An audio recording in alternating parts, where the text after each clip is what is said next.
When Aaron received the doctor's call that Tuesday afternoon, nothing about it felt urgent, at first. It was supposed to be a routine checkup, something quick before work. But that simple appointment turned into, "We found something, and we'll need more tests." A few days later, that became, "We need to schedule surgery." The growth wasn't cancerous, thank God, but it sat too close to his kidney to be ignored. The doctor explained he'd need it removed and would have to take at least 4 weeks off to recover. As Aaron sat in his car afterward, the weight of the news settled on him like heavy fog. He wasn't scared for his life exactly, just unnerved. Surgery wasn't part of the plan, and he knew he couldn't go through it alone. The first person he thought to call was his girlfriend of 3 years, Lila. He dialed her number as he drove home. "Hey babe," he said softly. "Just got out of the doctor's." She murmured distractedly. He could hear her typing in the background. "They found something," he continued. "I need surgery." The typing stopped. "Wait, what? Surgery? Like serious surgery?" Yeah. "April 15th. They need to remove a growth on my kidney." Her voice turned sharp. "April 15th? That's the week of Vegas." Aaron's stomach dropped. "I know. I'm sorry. Maybe you could reschedule?" Silence filled the car. Then came her sigh. "Do you know how long I've been planning that trip? 6 months. But this is surgery, Lila," he pleaded. "Can't you move it?" "It's not like a dentist appointment," she snapped. "You'll be fine. I'll think about it." Then the line went dead. Aaron sat in the hospital parking lot for 20 minutes, staring at the steering wheel. The woman he loved had just hung up on him over a trip. That night, when she finally came home, she dropped her purse on the counter and crossed her arms. "So," she said coolly, "I talked to the girls. They think it's manipulative that you're asking me to cancel." "Manipulative?" he repeated, stunned. "Lila, I have a tumor." She shrugged. "You've probably had it for months. Suddenly it's urgent. Right before my trip." "The doctor said it's serious," he replied, voice trembling. "Doctors always say that," she muttered. "It's how they make money." Aaron just stood there, watching her scroll through her phone as if nothing had happened. This was the woman he'd been planning to propose to that summer. "I need someone here when I get out of surgery," he said quietly. "Then hire a nurse," she shot back. "What?" "Post-op nurses are a thing," she said without looking up. "Miranda's mom had one after her hip replacement. You want me to hire a stranger instead of having my girlfriend there?" "I want you to stop guilt-tripping me about a trip I've had booked since October," she snapped, walking off to the bedroom. The argument ended there, leaving Aaron alone on the couch that night. The next morning, she was already dressed for work when he woke up. "I'm going to Vegas," she said simply. Aaron rubbed his temples. "Okay. That's it?" she asked, her tone defensive. "What do you want me to say? Have fun in Vegas while I have organ surgery?" She rolled her eyes. "You're so dramatic. It's outpatient, right?" No. 2 or 3 days in the hospital. "Whatever," she muttered, grabbing her purse. "You'll be fine." 2 weeks before the surgery, Aaron sent her one last message. "I'm scared. I've never had surgery before. I really need you there." Her reply came hours later. "LOL. You actually thought I'd cancel my Vegas trip for your surgery? It's not even cancer. Stop being a baby." He stared at the message for a long time, then typed back just 2 words. "My mistake." That night, he made new plans, with his sister, Ruby, who immediately booked a flight to be by his side. On the morning of the operation, Lila left for the airport at 5 a.m. She gave him a peck on the cheek and said with a smirk, "Don't die, or whatever." Then she was gone. Ruby arrived at 8, her face a mix of disbelief and anger. "I still can't believe she went," she said as she helped him check in. "Her trip, her choice," Aaron murmured. "Her boyfriend's surgery should come before a girl's trip," Ruby replied sharply. "Apparently not." Inside the pre-op room, an older nurse named Dorothy handled his intake forms. "Is your emergency contact still Lila Torres?" she asked. "No, change it to my sister, Ruby Clark." Dorothy nodded approvingly. "Good to have family here. Your girlfriend couldn't make it." Ruby snorted. "She's in Vegas." Dorothy raised an eyebrow. "Vegas? During your surgery?" Erin sighed. She booked the trip before we knew about the surgery. And she still went. Dorothy shook her head. Well, you're in good hands now, sweetheart. We'll take excellent care of you. The surgery went smoothly.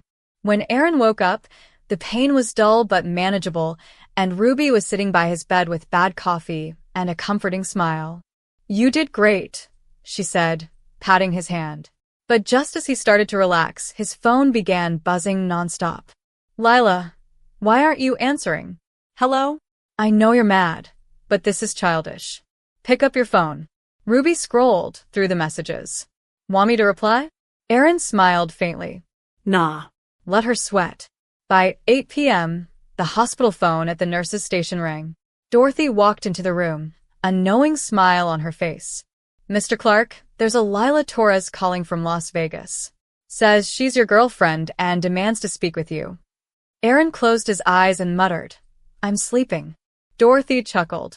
Are you though? Absolutely unconscious, he said without hesitation. Understood. She winked, walking out. 10 minutes later, Dorothy returned, trying to hide a grin. She's persistent. Called 3 times already. Want me to give her an update? Erin shrugged. Tell her whatever you think is appropriate. Dorothy's grin widened. Oh, I'll handle it. Later that night, Ruby was laughing so hard she had tears in her eyes. You'll never believe what Dorothy told her, she said.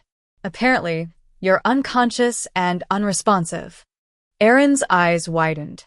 Technically true. I was napping.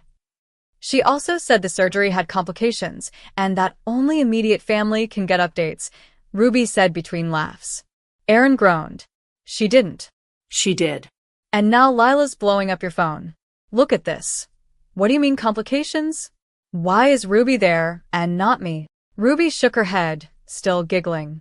She even texted, if you die, I'll never forgive myself. Erin sighed. Now she cares. Well, Ruby smirked. Dorothy sold it. The next morning, Erin woke to 73 texts and 31 missed calls. Ruby looked at him over her cup of hospital coffee. She actually tried to FaceTime you at 3 a.m. from a casino. Erin rubbed his face. Please tell me you didn't answer. Oh, I answered. Ruby said mischievously. Told her you were in the ICU and couldn't have visitors. Erin groaned again. I'm clearly not in the ICU. She doesn't know that. I was vague but concerning. He chuckled despite himself. You're evil. I learned from the best, Ruby said. Remember when you told my ex I joined a cult? He was cheating on you, Erin reminded her. And your girlfriend abandoned you for Vegas. Fair's fair. Dorothy came in during morning rounds, clipboard in hand and amusement in her eyes. Your girlfriend called the nurse's station 17 times last night. She held up a piece of paper covered in tally marks. We made a game out of it. Erin laughed weakly. 17? That's commitment. She's very concerned about your critical condition, Dorothy teased. What critical condition? The one she assumed when I said you were unconscious, the nurse replied. I never said critical. She filled in the blanks. Erin shook his head, smiling. You're my favorite nurse. Dorothy winked. 30 years of dealing with difficult families, sweetheart. Vegas girlfriends don't scare me. By afternoon, Lila had turned the whole thing into a spectacle. She posted on Facebook, emergency. Flying home from Vegas. Erin is in critical condition. Please pray. The comments poured in instantly. OMG, what happened? I thought it was routine surgery. Praying for you both. Erin's phone buzzed again, this time from his friend, Ty. Bro, are you dying? Erin texted back, apparently. According to Facebook. Ruby burst out laughing when she read the message. You should comment, critical appetite for hospital jello. Please don't, Erin begged. Let her dig her own hole. Ruby couldn't stop laughing as she refreshed Lila's feed. She's posting from the airport now, mascara running, dramatic captions, the whole thing. Says, rushing home to my baby. Some things matter more than vacations. Erin rolled his eyes. Now she figures that out. Ruby grinned. The best comment is from someone named Bethany who wrote, didn't you say he was being dramatic about the surgery? Erin chuckled softly. Bethany's a real one. She is, Ruby agreed. Lila replied, that was before the complications. Complications that don't exist, mind you. She's really leaning into this, Aaron muttered. I didn't plan any of it. I just didn't correct her assumptions. Ruby raised a brow. Technically, that's not lying. Technically, Aaron said, smiling faintly, I just let her imagination run wild. Dr. Walters, the surgeon, stopped by that afternoon. Good news, he said cheerfully. Everything looks great. You can go home tomorrow. Already? Aaron asked. The surgery went perfectly. No reason to keep you. Ruby smirked and raised her voice just enough for Dorothy to hear. Did you catch that? Perfectly. No complications whatsoever. The doctor looked confused. Complications? Ruby pulled out her phone and showed him Lila's dramatic posts. The man blinked. That's creative. Vegas creativity, Aaron said dryly. Dr. Walters chuckled. Medically speaking, you're doing excellent. Socially speaking, well, that's out of my field. That evening, Lila landed and immediately called Ruby. Which hospital? She demanded. He's sleeping, Ruby said calmly. I don't care. Tell me where he is. Family only. Doctor's orders. I'm his girlfriend. The one who went to Vegas during his surgery? Ruby asked sweetly. Right. Have a nice night. Then she hung up. Minutes later, Aaron's phone buzzed again. This is insane. I have rights. You can't keep me from him. I'll call every hospital in the city. And she did. But Ruby, anticipating the chaos, had registered him under privacy protection. Without the patient code, no hospital could confirm he was even admitted. Lila spent the entire night driving around, calling hospitals, and crying on social media. Dorothy gave them updates from the night shift. She called here 6 times, she said the next morning. I may have implied you were transferred to a specialty unit. Aaron groaned. Which specialty? I didn't specify. Let her imagination work overtime. Ruby laughed. You're terrible. Dorothy smiled, unbothered. Honey, after 30 years in this job, I've seen everything. Girlfriends who can't skip Vegas for surgery? They get what they deserve. Aaron grinned weakly. You're all terrible. Ruby squeezed his hand. We prefer the term protective. By day 3, Aaron was feeling stronger, ready to be discharged. But before he could even change out of his hospital gown, the door burst open. Lila stormed in, looking like she'd survived a hurricane. Her hair was tangled, mascara streaked down her cheeks, and her once flashy Vegas outfit looked wrinkled and defeated. Aaron. Oh my God, you're alive, she cried. He blinked, startled. Clearly. I've been looking everywhere, she continued breathlessly. Ruby wouldn't tell me anything, and the nurses said you were critical. Aaron sighed. No one said critical, Lila. You said critical. Dorothy said you were unconscious. I was napping. She said there were complications. Surgery is complicated, Lila. That's not the same as having complications.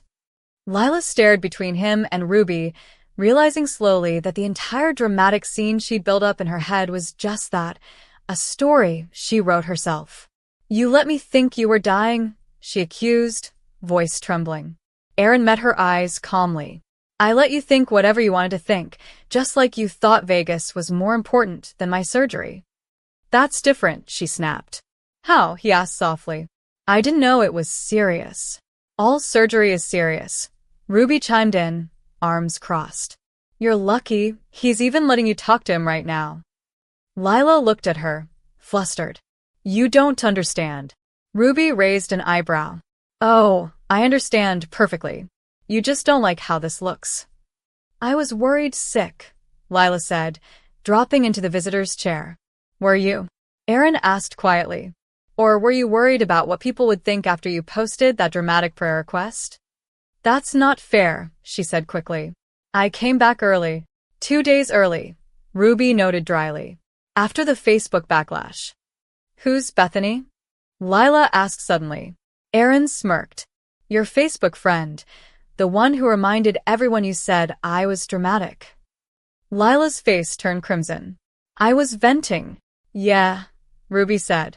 Funny how your venting always happens online and never in person. Lila turned her frustration toward Aaron again. You manipulated me. You made me think you were dying. He gave a small, humorless laugh. I texted you once, Lila. Everything else came from your imagination. The nurses lied. They were vague, Aaron corrected. You filled in the blanks. This is so messed up, she said, pacing now. I'm the victim here. Ruby burst out laughing. The victim of what? A bad Wi-Fi connection. Of manipulation. Emotional terrorism. Lila declared dramatically. Ruby nearly fell off her chair laughing. Girl, you went to Vegas during his surgery. What are you even saying right now? It was planned. Lila protested. So was the surgery, Ruby replied coolly. I can't believe you're taking his side. I'm taking the side of the person who actually had a tumor removed, Ruby shot back. At that moment, Dorothy entered with a stack of discharge papers and an amused smile. Oh, good. You found us, she said cheerfully. How was Vegas? Lila's mouth opened and closed like a fish, no sound coming out. I hope it was worth it, Dorothy continued, her voice sugar-sweet. Your boyfriend's been a model patient. His sister too. Real family shows up when it matters. The burn was so smooth, Aaron nearly applauded her. We're leaving, Lila announced suddenly. I'm taking him home. Actually, Aaron said calmly, Ruby's taking me to her hotel. I'll be staying there for a few days. What? Lila blinked in disbelief. The doctor wants someone monitoring me 24/7, Aaron explained. Ruby took time off work. You can't be serious, she stammered. Vegas is over. I came back. After thinking I was dying, he reminded her quietly. Not exactly the support I asked for. This is ridiculous. We live together. Aaron looked at her evenly. About that. He reached for his phone on the bedside table. I've already arranged for movers, he said. I'll be out by the end of the month. Lila froze. You're leaving me? I'm prioritizing my recovery and my peace, Aaron replied. With people who prioritize me too. You're choosing your sister over me? I'm choosing myself over someone who called me dramatic and laughed at my surgery. Lila's voice broke. I said I was sorry. Aaron shook his head. You said you were sorry because people saw how selfish you looked online. She snatched up her phone. I'm deleting that post, she said angrily, tapping her screen. Aaron gave a small smile. Cool. Still happened, though. Nolan, please, she caught herself. Aaron, please. Let's go home and talk about this. I'm going with Ruby, he said firmly. You should probably head back to your apartment. Don't want you missing any more vacation time on my account. Her eyes filled with tears. I can't believe you're doing this.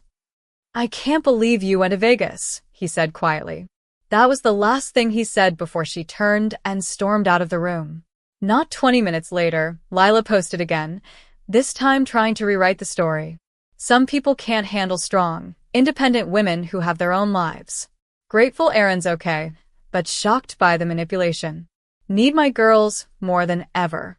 Ruby saw it first and read it out loud, laughing. The comments are brutal. Aaron blinked. What do they say?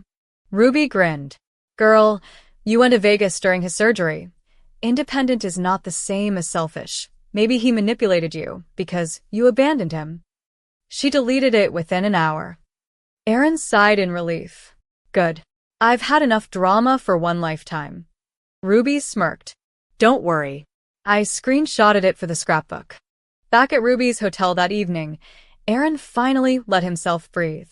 The quiet hum of the air conditioner and the faint city sounds outside felt strangely peaceful after all the chaos. Ruby ordered takeout and insisted he stay hydrated. You know, she said between bites of noodles, you dodged a bullet. Aaron chuckled weakly. Feels like I dodged a missile. Ruby smiled. Dorothy was right. Real family shows up. He leaned back, thinking about the nurse's words. They echoed in his mind, settling into the space where disappointment used to live. Yeah, he said softly. Real family does. Meanwhile, Lila's phone wouldn't stop buzzing. The more she tried to explain herself online, the worse it got. Every post turned into a debate. Every comment reminded her of what she'd done. Eventually, she stopped replying altogether. She sat on her couch, surrounded by half-unpacked luggage and unread messages.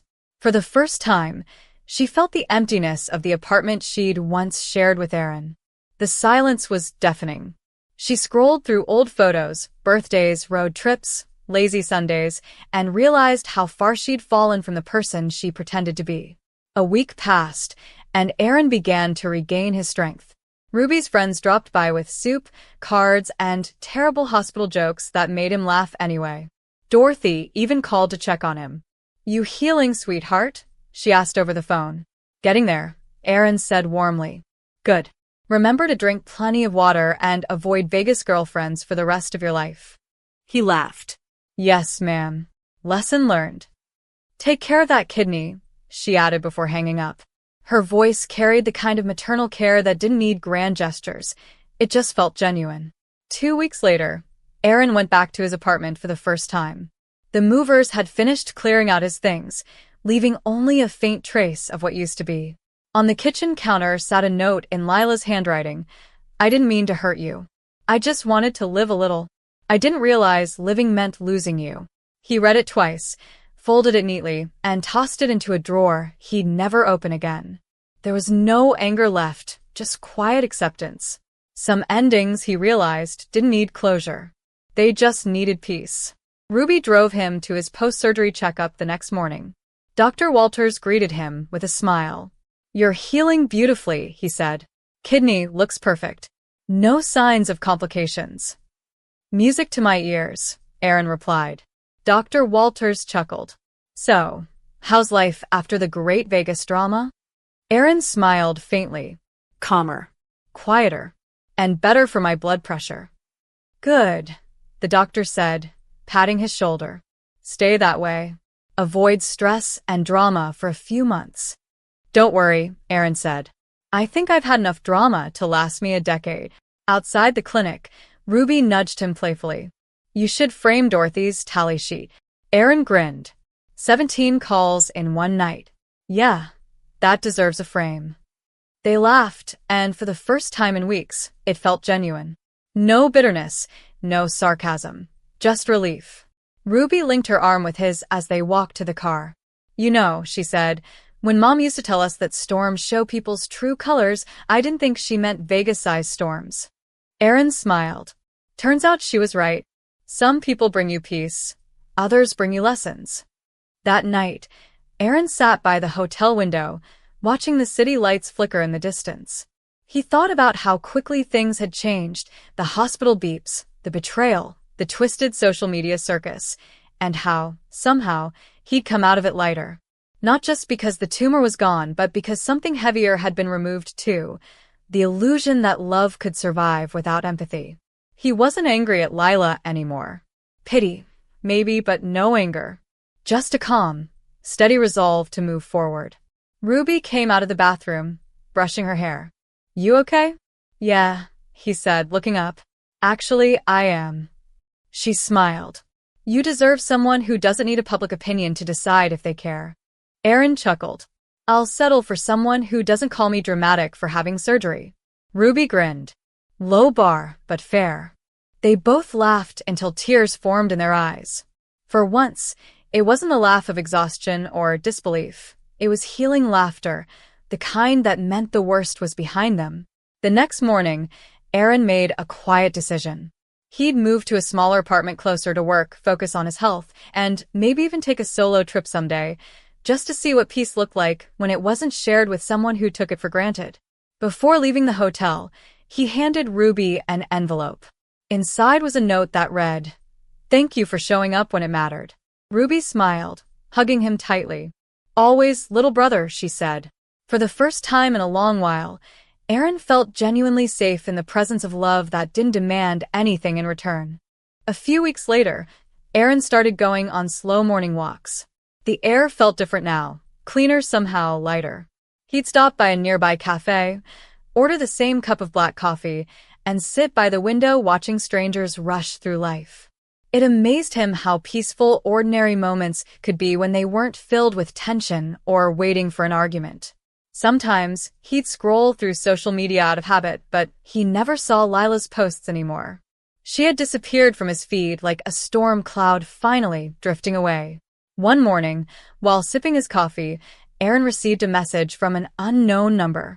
"I heard about everything. I'm sorry for how she treated you. You didn't deserve that." The message came from Bethany, the Facebook commenter who had called Lila out weeks earlier. Aaron smiled faintly at the memory.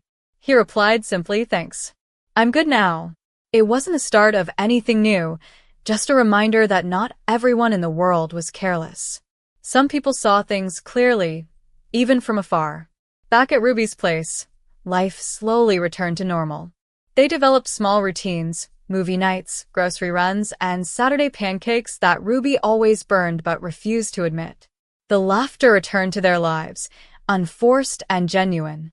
Sometimes, Aaron would tell the story of the Vegas girlfriend at gatherings, turning it into a cautionary tale that made everyone laugh. But behind the humor was a lesson he'd never forget: how easily love could turn into indifference when empathy was missing. One evening, Ruby asked him quietly, "Would you ever talk to her again?" Aaron thought for a moment, staring at the fading sunset outside. "I don't hate her," he said softly. "I just don't have room for her anymore." Ruby nodded in understanding. "That's fair. Forgiveness doesn't always mean reunion." He smiled. Exactly. It was a small moment, but it carried the weight of closure. Not the kind that needed dramatic goodbyes, just a calm acceptance that some stories end because they were never meant to last forever. Months passed, and Aaron's scar began to fade, both the one on his body and the one on his heart. He started volunteering at a community center, talking to patients recovering from surgery. He found it comforting to tell them, "You'll be okay. You're stronger than you think." Sometimes they'd smile through tears, and he'd see a reflection of his own fear back then. In helping them heal, he realized he'd also healed himself. Pain, he discovered, was a strange teacher, but a patient one. Then, one afternoon, while tidying his room, Aaron stumbled upon a small folded paper he had forgotten, the tally sheet Dorothy had made. 17 tallies marked in black pen, each one representing a call from Lila during that chaotic night. He laughed softly, shaking his head. 17 times, he murmured. That's got to be some kind of record. He slipped it into a photo frame Ruby had left on the dresser and placed it by his bedside. A reminder, not of the drama, but of how far he'd come. Later that evening, he wrote Dorothy a thank you card. "Dear Dorothy, you probably don't remember how much you helped me, but I'll never forget it. Thank you for your humor, your care, and for protecting me when I was too tired to protect myself." He mailed it the next day. A week later, a postcard arrived from her. It read, "I remember you well, sweetheart. Keep living, keep laughing, and keep choosing peace over chaos." It made him smile wider than he expected. By the end of summer, Aaron was back to full health.